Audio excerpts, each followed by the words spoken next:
You know, something I was thinking about is just one of the shifting techniques that I do.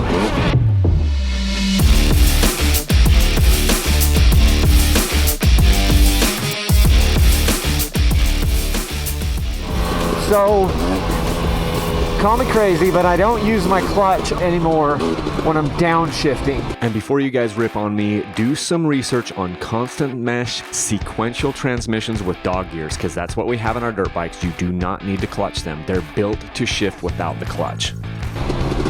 I'm not on high load on the motor, chop the throttle, usually, I mean, you're downshifting.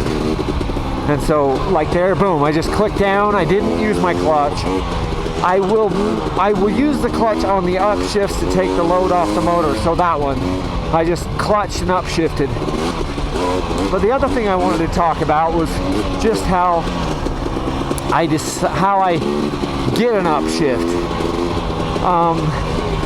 Because the shifter is just a little bit higher than the foot peg, in order for you to get your foot in there, a lot of times what I can do is just kind of point my toe just a little bit and just kind of push it forward, put my foot forward up in there, and just doing that, kicking my, because you got your toe, the shape of your boot, just kind of kicking my foot forward just a little bit with the toe down, something you got to practice. You can usually get an upshift, like there, I got an upshift, and because I was on zero load on the motor, I just cracked the throttle, chopped the throttle, I didn't even clutch. That was because there was no load. Like if there's load on the motor, it's almost impossible. It's hard to shift, but that one was a downshift without any clutch.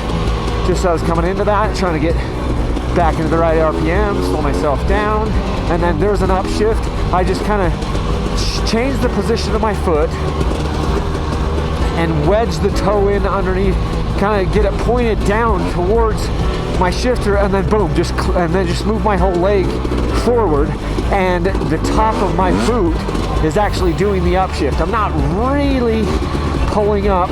There was a downshift. I'm not really pulling up with my foot at all. There's another one.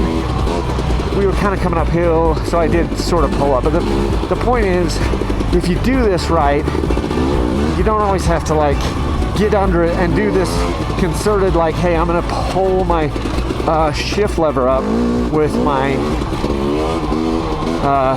foot. So I don't always like to clutch every time I'm doing using my rear brake.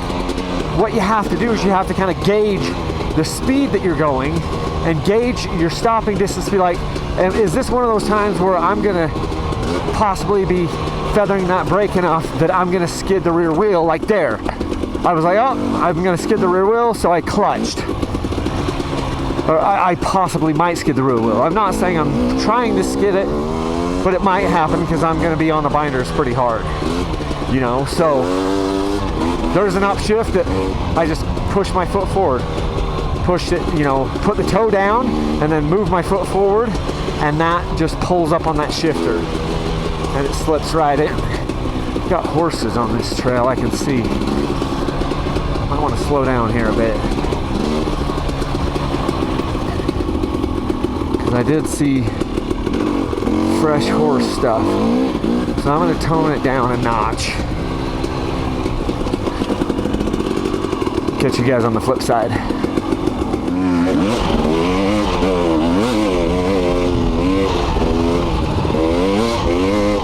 Later in the afternoon today, day one, we spent a little bit extra time today because we've been filming.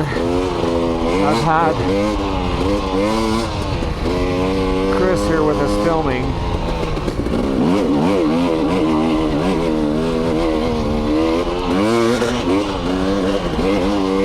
He's been getting some great shots.